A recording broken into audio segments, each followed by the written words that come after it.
Hi, good afternoon, good morning, or good evening, depending on where you're joining us from. We are delighted to welcome you to Wing UK's first energy transition panel session, where we'll be discussing the crossover between the oil and gas and geothermal industries and how to transition between the two if that's what you're looking for. My name is Lucy Cotton. I'm the country ambassador for the UK chapter of Wing, and I'd like to start by thanking our dedicated committee members for organising this event and our panellists for sharing their time with us today. The term energy transition has become a bit of a buzzword in the industry, and within the committee in Wing, we've made it our theme of the year, but not because it's a buzzword or because it's a catchphrase, but because as a community of geoscientists, we have a duty to lessen the impact of anthropogenic climate change. And geothermal is just one of many solutions that are possible to do this, but it's a good solution. And worldwide, countries have been using geothermal for decades. In places like the USA or New Zealand, their industries are really well established. And closer to home, where they've had more government incentives and government funding, like France, Germany, the Netherlands, their geothermal industries are really starting to pick up. In the UK, our geothermal industry is still comparatively young, but there's a lot of enthusiasm and many startup companies. We just lack the larger investment and government support to really get things kick-started, but it will come. Before I hand over to Helen, who is going to chair our panel discussion today, I want to emphasize that with the increasing energy demand, there is and will still be a need for oil and gas.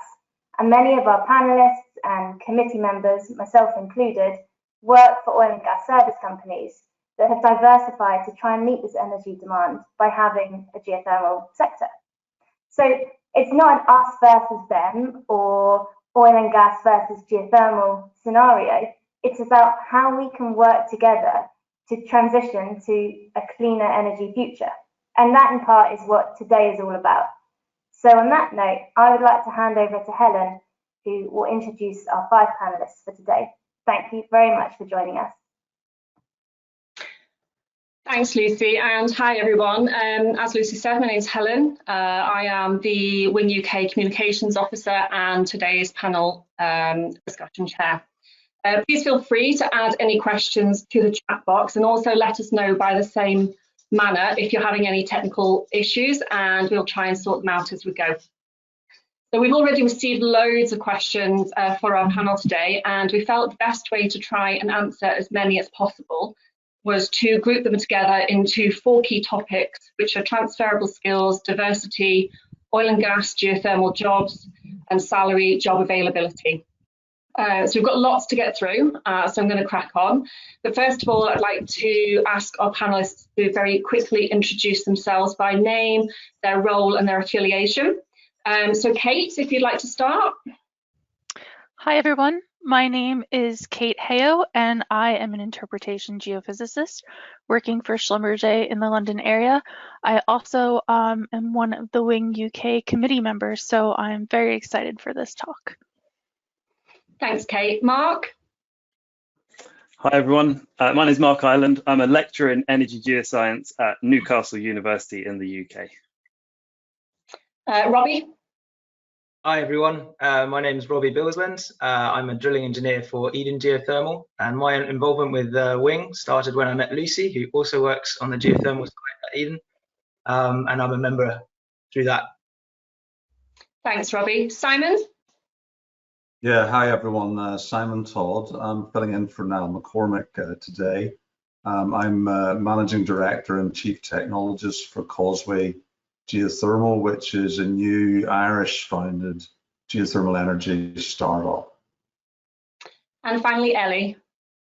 Hi everyone, and Wing, thanks for organising this and inviting me. So my name is Ellie McInnes. I'm the head of the Geothermal Science Group at CGG.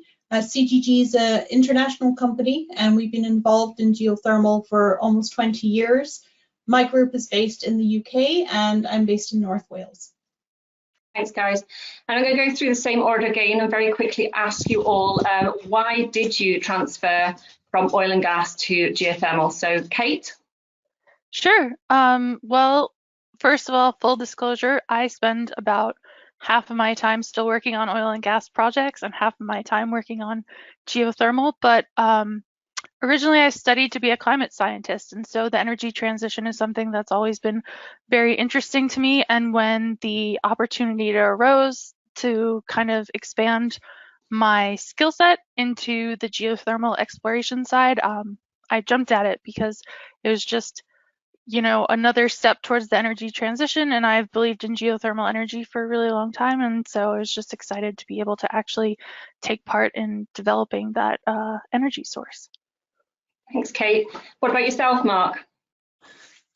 So for me, my transition was a bit different because my move from working for 10 years in the oil and gas exploration business was then across to academia. So my transition has been a bit broader than just geothermal. It's much more related to that whole energy transition that Lucy was talking about. So I also work on things like energy storage as well. But the motivation for me was about, in a large part, sharing learnings. I guess we'll talk about it later. There's lots of synergies, but there's also lots of places where we need to point out the differences and highlight that oil and gas doesn't have all the answers in some of these places. So for me, it was about sharing learnings when it comes to geothermal. Great, thank you. Robbie, what about you? So for me, I started my career with Schlumberger, and I was working for drilling and measurements over there. And I'd been involved in some geothermal projects already, but predominantly my work was mainly oil and gas focused.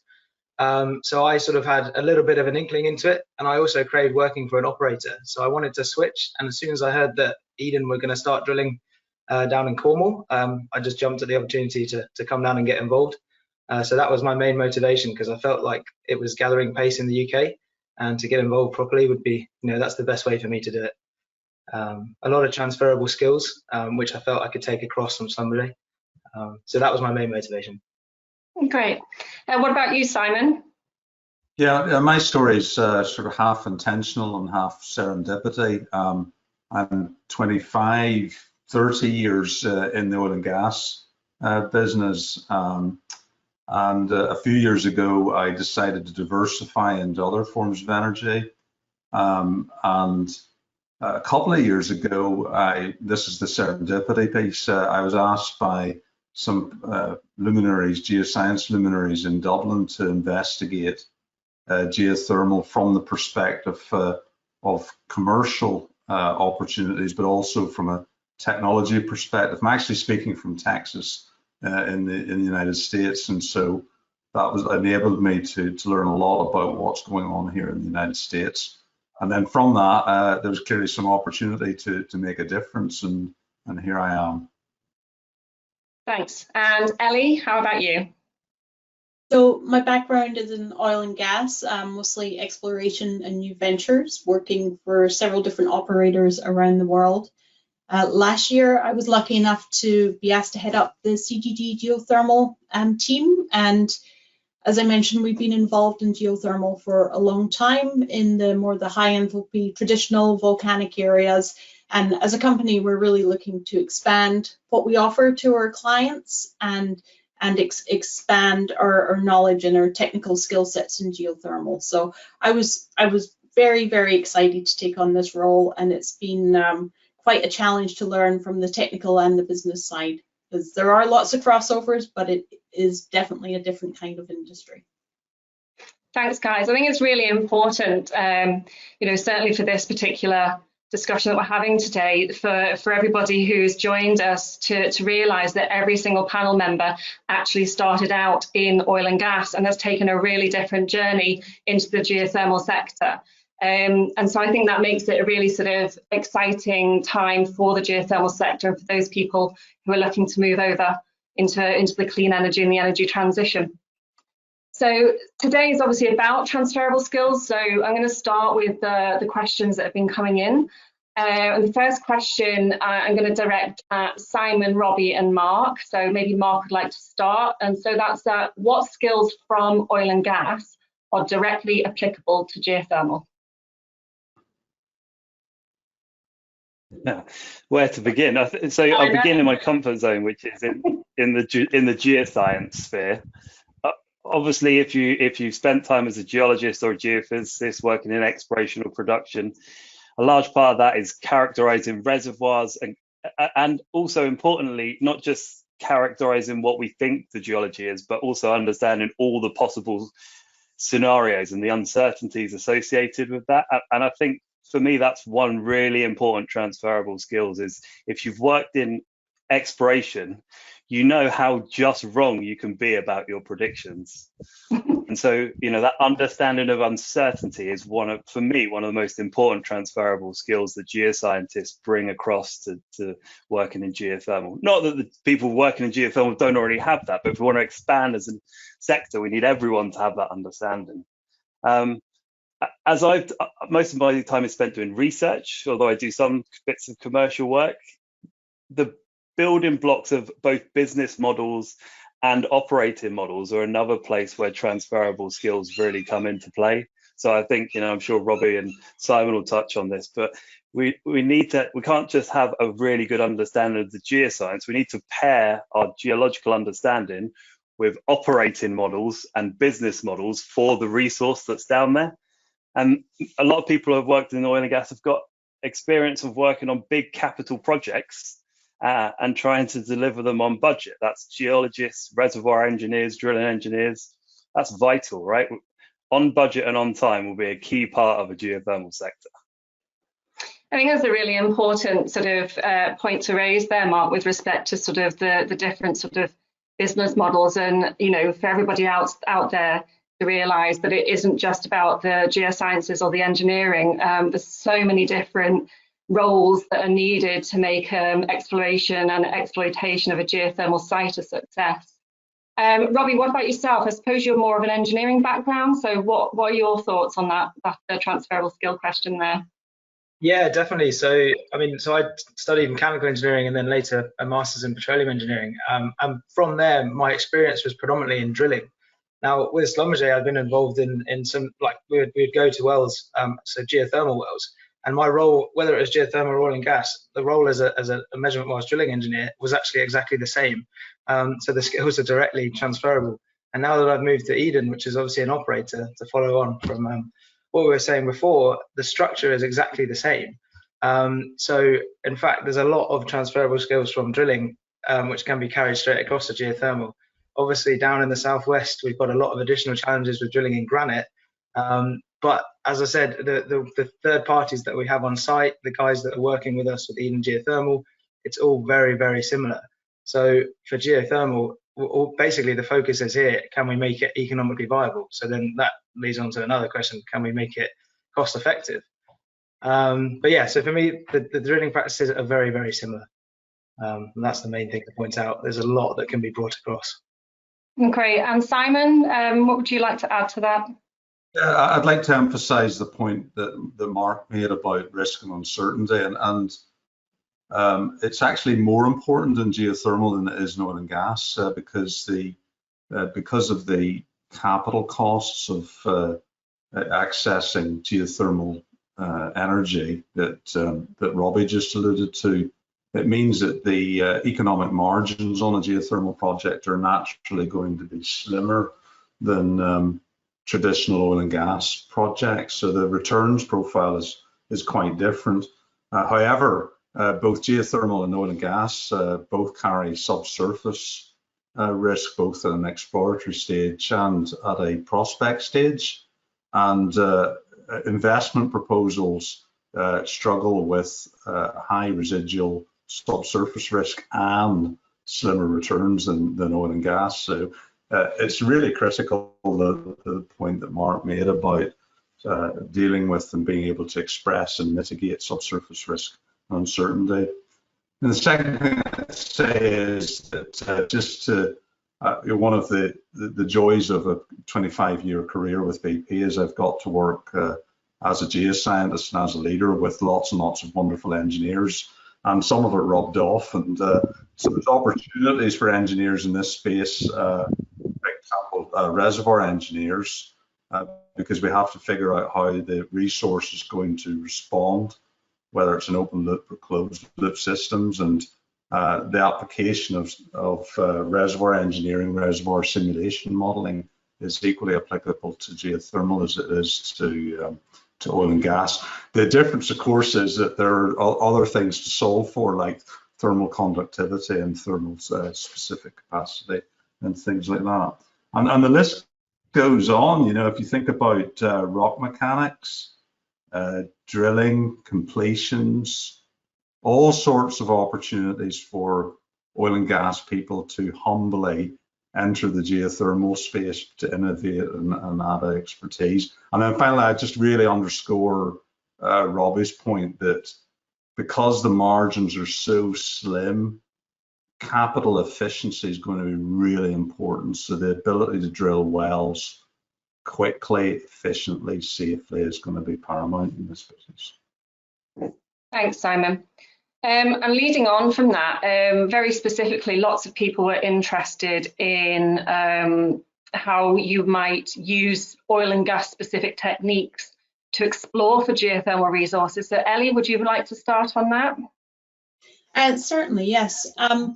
So there's lots of crossover, and as Simon said, you know, we use the same techniques, but we might be trying to solve different problems or looking at different physical characteristics. So take, for example, seismic, either 2D or 3D. We use that to understand and predict our lithology, our fracture networks. We need to understand what kind of flow we're going to get. So having good 3D models of the subsurface, using the seismic data, the well data, bringing it all together to make static and dynamic models, which is the same kind of thing that we do in oil and gas. From the well data side and our sample data, we can understand what kind of porosity and permeabilities, what the mineralogy is, so that's going to have an impact on the conductivity. There's really just a huge range of similarity when you approach geothermal in a similar way to oil and gas. One thing that's really interesting and changing is traditionally geothermal has been focused in the high enthalpy areas, so using seismic in those areas with all the volcanics can be really, really challenging.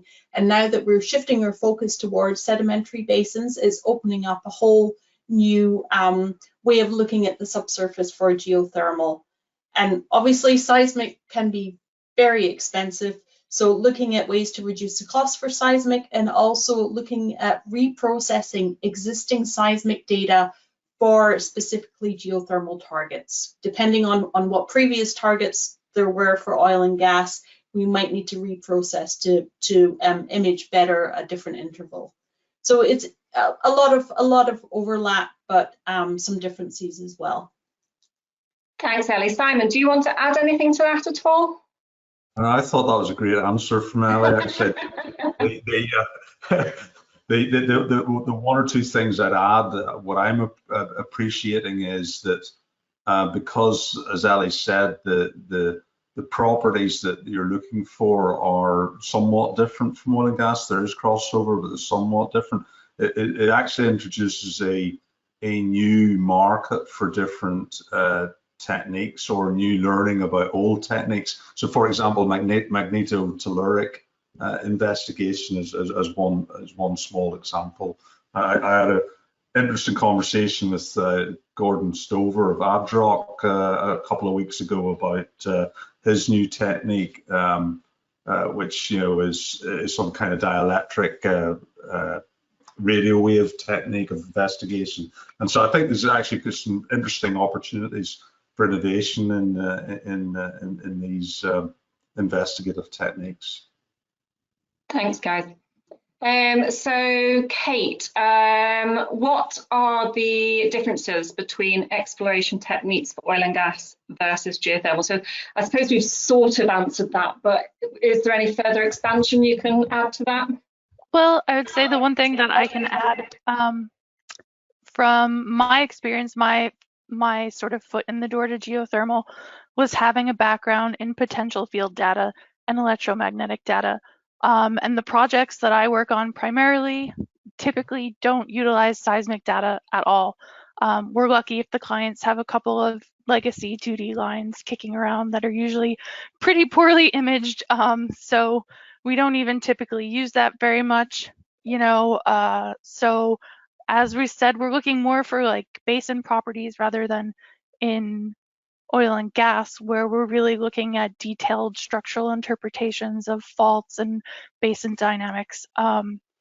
So for example, I've done work using magnetotelluric data to map out regional resistivity contrasts, defining the top of the geothermal reservoir.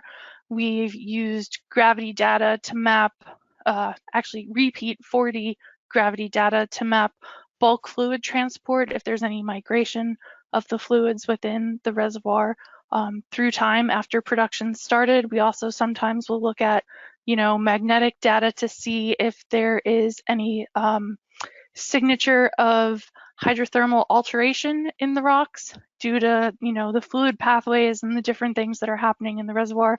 So I think, like I said, it's using the same techniques. We use all of those techniques in oil and gas, but they're more supportive techniques rather than the main focus of the study that we're working on. And that's the biggest difference that I see in my work between my oil and gas exploration work and my geothermal exploration work. And Ellie, do you want to expand at all on that? So I guess a couple of things would be a focus on the fluid chemistry, especially with the exciting new world or relatively new world of critical minerals associated with geothermal brines and indeed oil field brines. So understanding what the mineral content is in different areas and different systems, and that can be a positive, a benefit, but also it can be a negative depending on what kind of minerals are in there. So really understanding the fluid chemistry, and that's quite a different skill set from what I have, having worked in the oil and gas industry. The other thing that's really interesting is we're building basin models for geothermal, as I'm sure many different groups are, and it's a present day temperature prediction. So we're not thinking about maturity in the Cenozoic or whenever. It's what are the temperatures now? How do we predict those? And how do we understand what kind of temperature transfer we have, what kind of mechanisms? So conductivity, convection, advection. So that there's that kind of area is quite different, so you have to get your head around if you're going to transition from the traditional oil and gas to geothermal. I guess that would be one of the areas of upskilling and learning that we will have to do. I suppose it's fair to say that you sort of what they refer to as, I guess, as play categorization for geothermal is our understanding of that is becoming much more broad. So you've got your volcanics and your sediments, but you've also got your really shallow workings and things like that, which makes it certainly a complex energy sector to work in. Like you say, there's more skills out there, which I think really opens the doors to people as well. Yeah, definitely. So, I mean, this is a question directed to everybody, but I think I'll ask Robbie first of all. So as an oil and gas professional, what training would you suggest to someone who wants to transition to geothermal? Is there anything different with your geothermal in the oil and gas? Yes, that's a good question. I guess, is this directed? I mean, it depends entirely on the background of the person considering to changing over. For me, I was a mechanical engineer. I studied mechanical engineering first, and I went on to study petroleum engineering. But petroleum engineering for me gave me a really good overview of basically, you know, exploration techniques right through to production techniques, reservoir engineering, reservoir simulation, and a lot of what I studied in my petroleum engineering course can be carried directly into the geothermal exploration as well. So a master's in petroleum engineering for me was you know, transformational. I know that actually I studied at Heriot-Watt, and they've actually rebranded, and it's now the Institute of Geoenergy.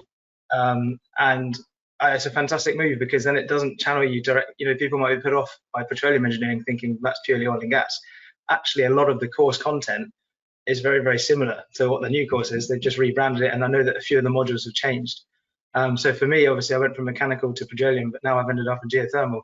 I still look back most days on what I studied during my master's year, and I found it really, really helpful. It's been fantastic. I can imagine that's quite a relief for some of our participants to hear that, you know, they may have recently finished a petroleum engineering or a reservoir modelling related course, and to hear that the skills that you learn and the studies that you do on those types of courses are really well transferable from oil and gas to geothermal. I'm sure a lot of people would be very happy hearing that. Yeah. Mark, would you like to expand on that question at all as a oil and gas professional? What you I think it's important to think about, we've already mentioned that high enthalpy systems and low enthalpy, i.e., you know, geothermal for power versus geothermal for heat. There's quite a difference, right? It's not comparable to exploring for oil or gas. You know, looking for oil or gas, really transferable, really similar, right? Same sort of basin model, same geophysics, like Kate was saying.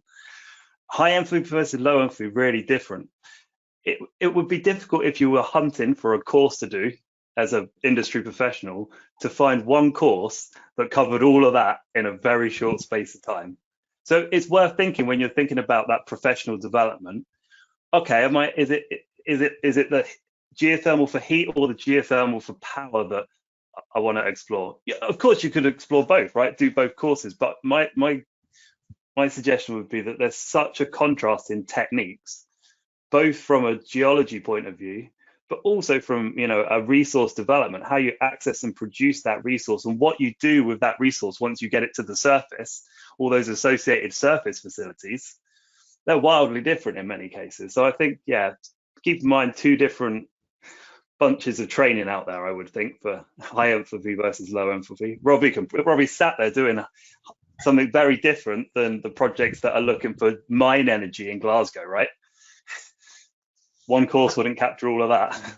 Yeah, I mean, certainly I think, I suppose to some degree, it would also depend on where in the world you are and whether you're prepared to move. You know, here in the UK, our demand is predominantly heat. And so whilst we are exploring power generation from the granites in Cornwall and what have you, like you say, we've got the heat from the mines in Scotland that they're working on, and actually mine heat is becoming quite big in the UK because we have so much of it beneath our feet. And as the heat is the demand, we don't necessarily need to explore that deeper energy geothermal source. But whereas you might be in East Africa, for example, where I do a lot of work, and their power demand is dominated by the need for electricity and the infrastructure that goes with that. And I suppose that's an aspect as well, that what you need to think about, what you want to explore, and maybe what direction of geothermal you want to head into as well.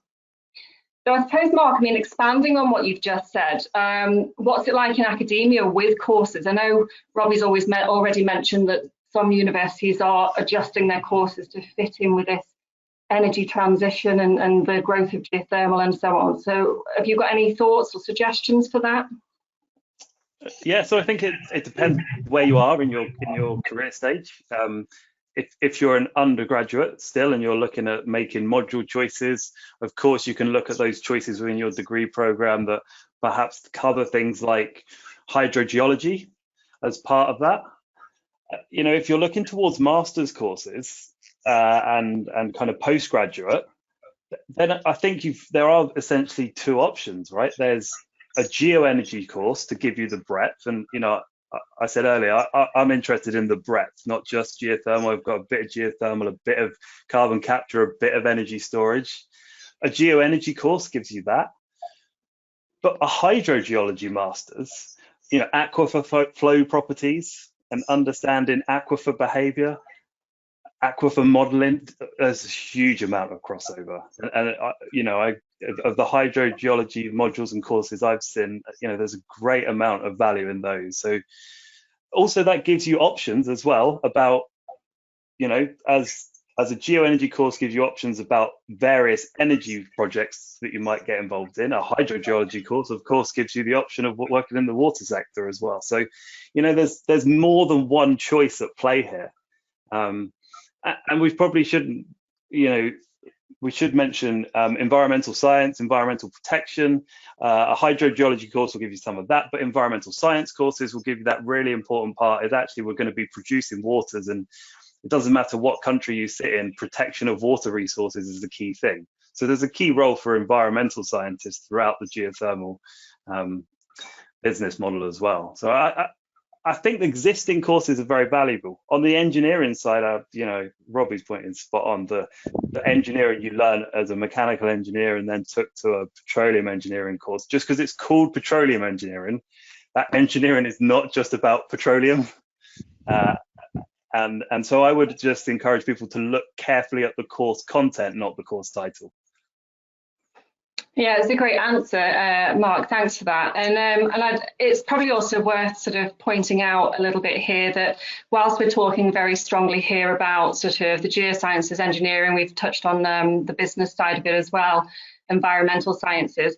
There's also a really sort of growing role in communication within geothermal, and also things like sort of the social side of geothermal and the anthropology of geothermal and water resources and things like that.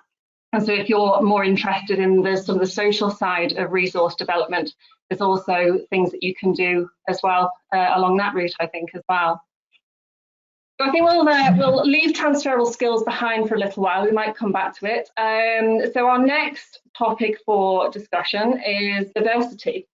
So for Kate and Robbie, I'm going to address this to Kate first, as you're on the WING committee as well.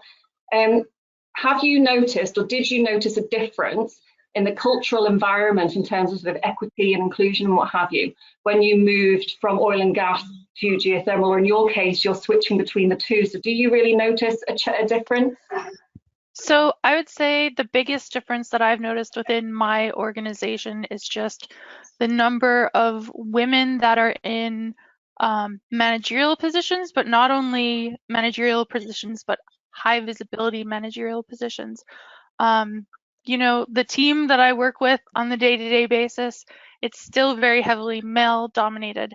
However, I do think that it's really encouraging that I see a lot more female leaders being developed and promoted within the geothermal industry than I see within oil and gas. Oil and gas is also obviously trying to make strides in that direction, but I would say I see a more dramatic shift towards, bringing more women into managerial positions. And I think that is a step towards creating a more inclusive environment. It obviously doesn't guarantee an inclusive environment, but I think it's a step in the right direction.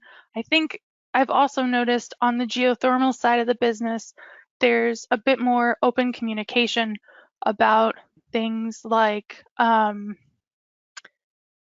hiring practices, salary discussions. I feel like my colleagues who work in geothermal are a bit more open with that than on the oil and gas side, where everything is still very much quiet and kind of like a guess as to, well, what is my colleague who does the same job as me making? And so I think that's a positive indication that the geothermal industry is making progress towards, better inclusive practices.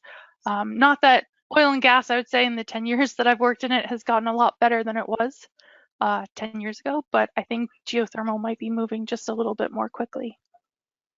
That's really good to hear. Certainly from the perspective of WING, visibility is definitely one of the things that we strive for, because it will sort of, you'll have those female role models for the younger female generation coming into the energy sector. And so it is really important. Robbie, what's your experience on this sort of equality and what have you? So it's, I mean, Kate's answer there it was great. When I was at Schlumberger, it was they made such a big effort to actually increase, especially in the workplace. Majority of my time there would have been offshore or on rigs, and it's a very difficult topic, because obviously traditionally rigs have been very, very male dominated, and they made a huge effort to try and encourage more women to go and work on the rigs. And then obviously when I came to Eden, I'm still in a drilling environment, I'm still on a rig. So we are still very, very heavily male dominant. What I would say is I don't actually think that's an issue. I don't think that's the fault of oil and gas or geothermal at all. I actually think that's a wider issue with society, and including, you know, trying to encourage people into STEM subjects, to girls into STEM subjects from a younger age, to encourage them to come through into these roles. Yeah, so I think, you know, it's definitely something that needs to be addressed, because at the moment we're still in a male-dominated environment on the drilling rig, even here. That said, there are a lot more women working outside of a drilling rig role. Our operator, we're half and half, which is fantastic. We're very small, so that's biased. But yeah, it's good to see. I think it's really good. I mean, whilst we still have these sort of diversity challenges ahead, I think it's really nice to hear that even though we haven't achieved some of the targets we would like with respect to encouraging more females into this kind of sector, the fact that the sector is becoming increasingly aware that it's something that needs to be addressed and trying to develop ways in which they can address it is really, it's making strides in the right direction, I feel. Yeah. So, I mean, Simon, why do you think diversity is important within the energy sector?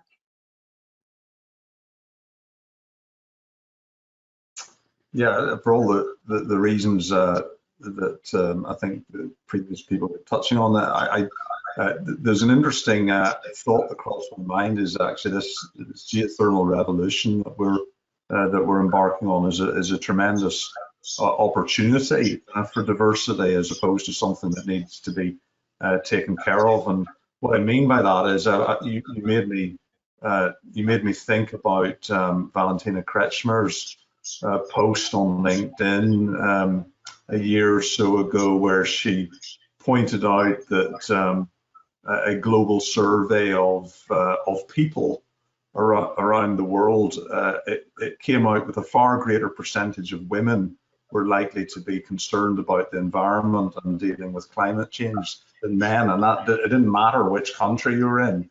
Women outweighed men, 2-to-1 in some cases.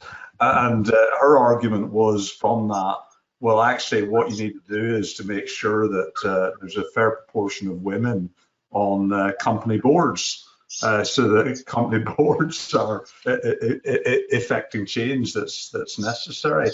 And I actually agree that the very same argument is true of geothermal. So ladies, welcome.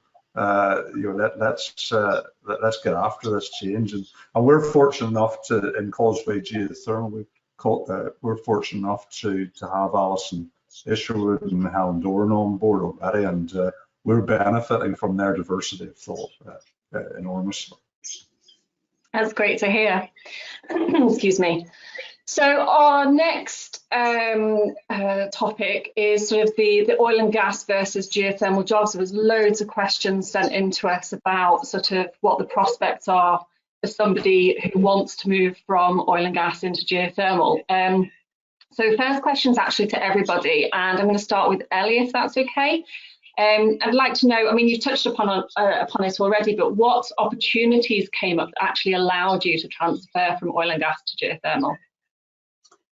So I was asked just over a year ago to take on this role, and I realized that I was in a very fortunate position to be able to have that opportunity, and from my my role at CGG now, I do a lot of recruiting, and there's a huge number of people that come from the oil and gas background and are trying to transition in. So it's a real challenge for people out there to make that switch, and I hope, and I hope in the future there are more opportunities, because there's still not too many out there at the moment. Yeah, Mark, what about yourself?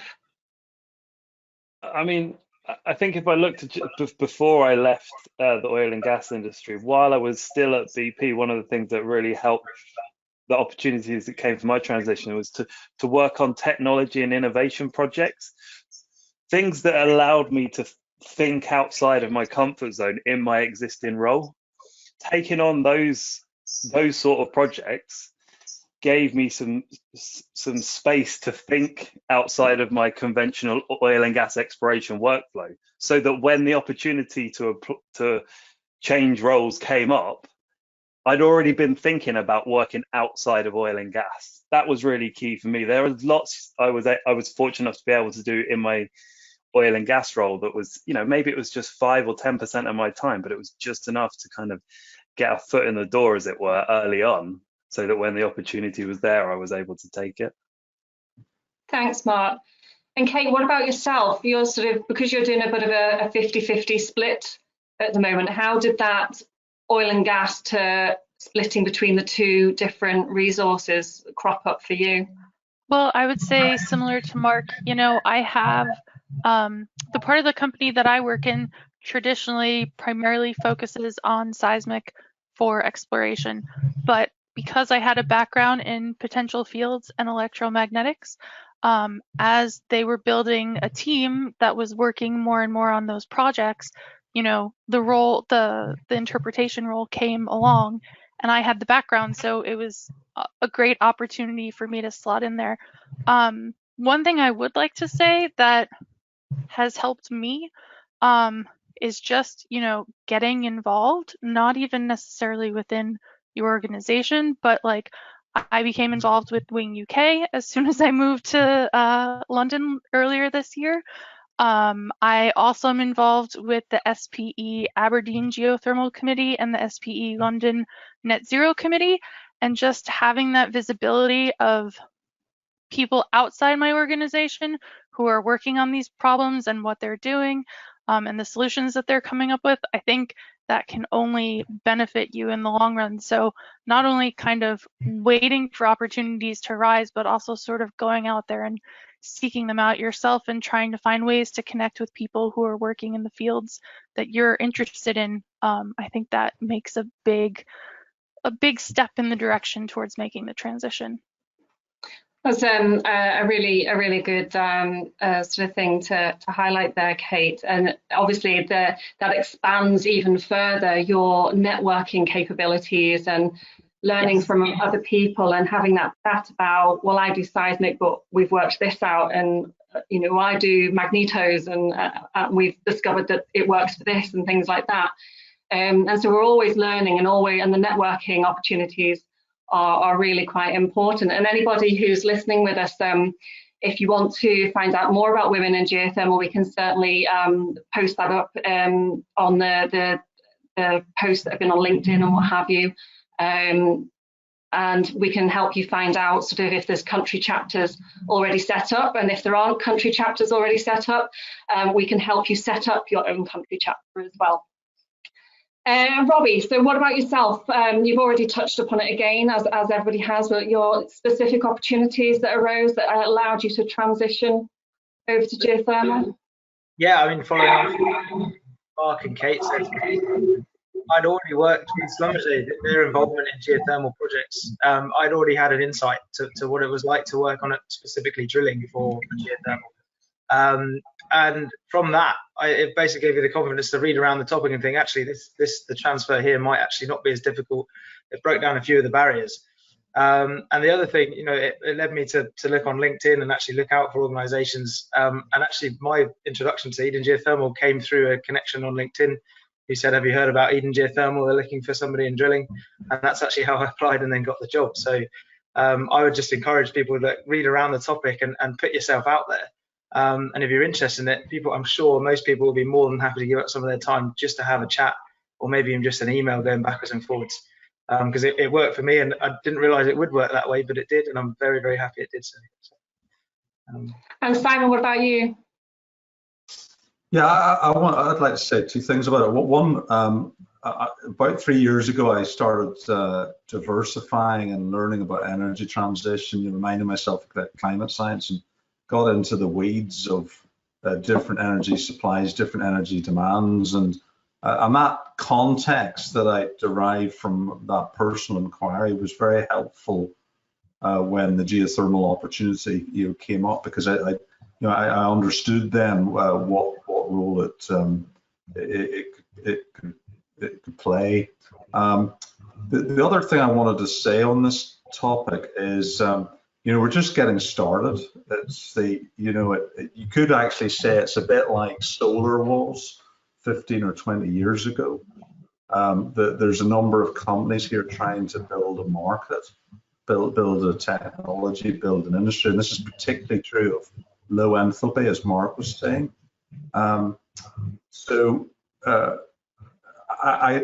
think the inquiry for people who want to make the transition is, well, how could I join the pioneers or how can I support the pioneers in this endeavor?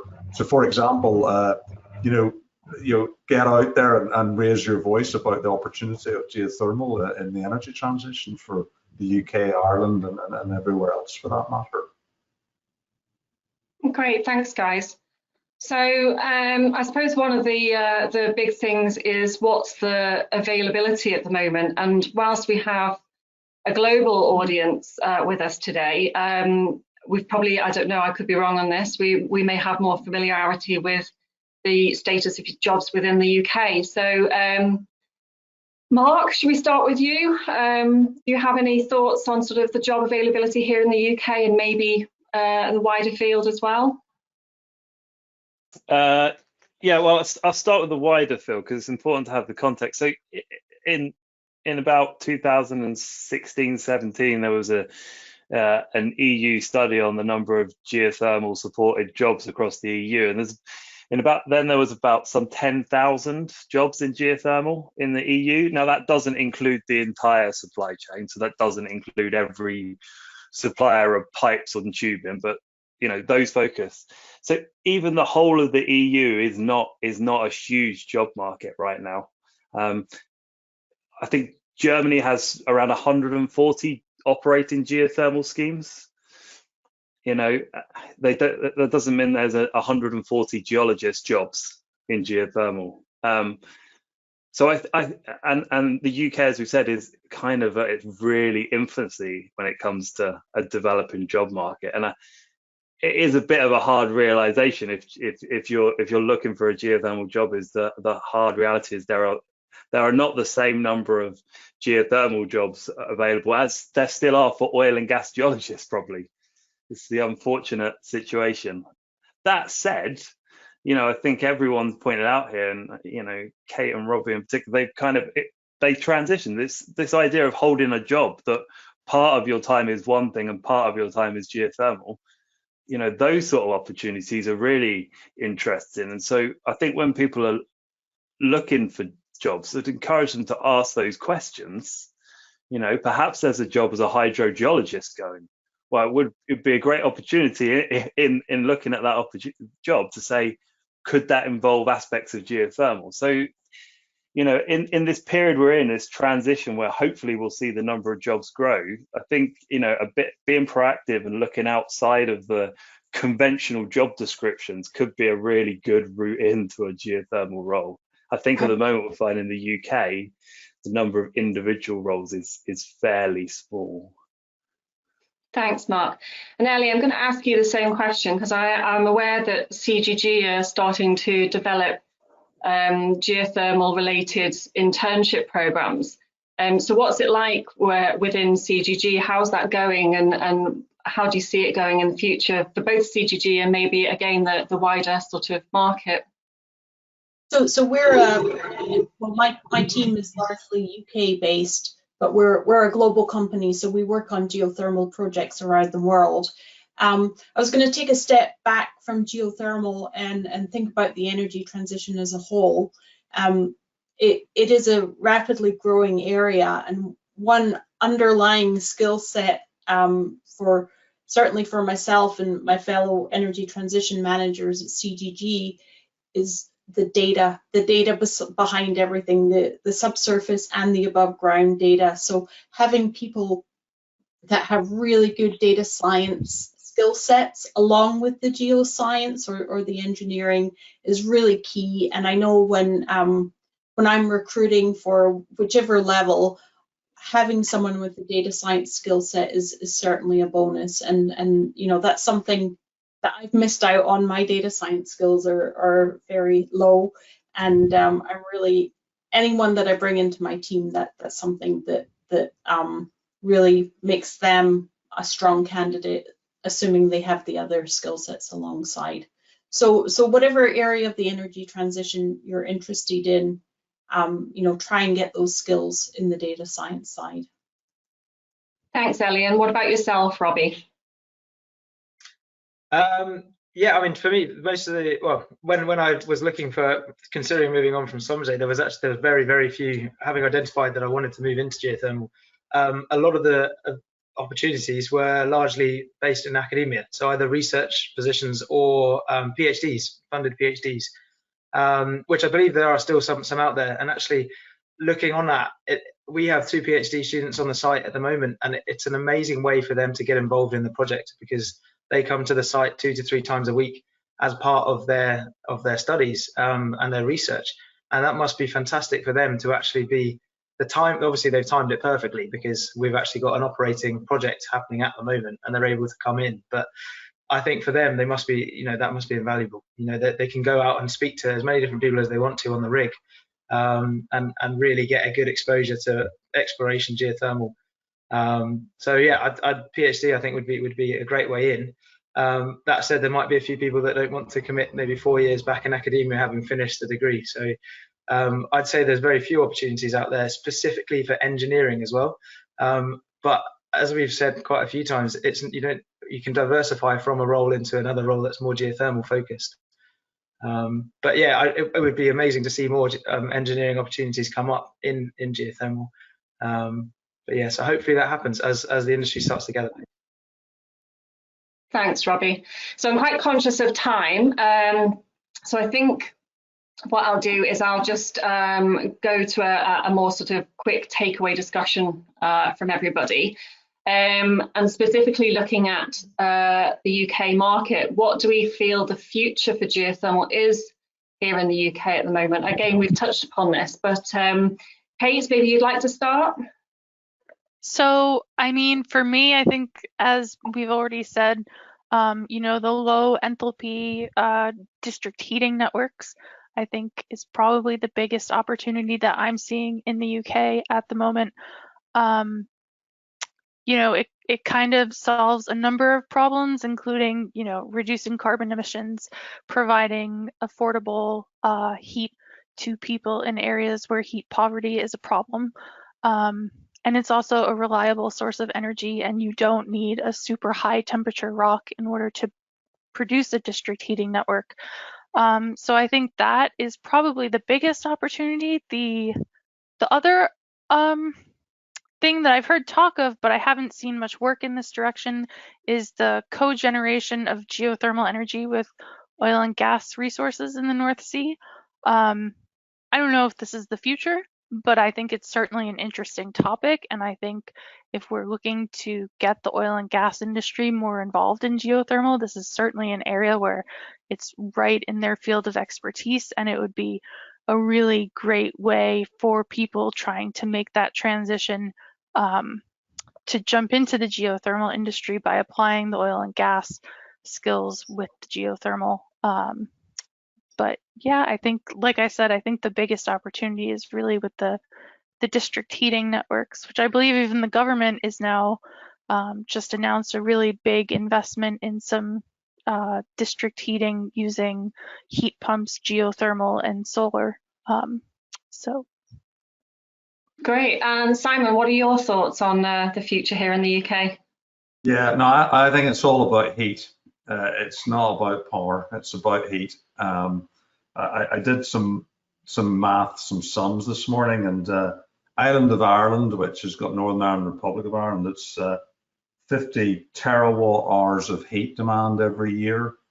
And if we were to replace, most of that's fossil fuel delivered, if we were to replace 10% of that with geothermal wells instead, we'd end up with 5.7 million meters of geothermal wells, which, if they were 200 meters shallow wells, would be 20,500, if I can read my own writing.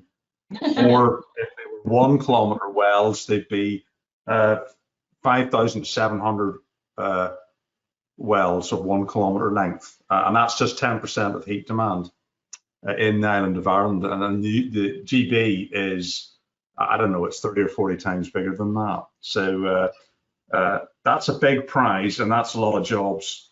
So that's what we need to work towards. And then just to build on Robbie's point, if I may, the PhD's idea is a really interesting idea, actually, because whilst we're in this sort of nascent early stage, there's a lot of research and development to be done.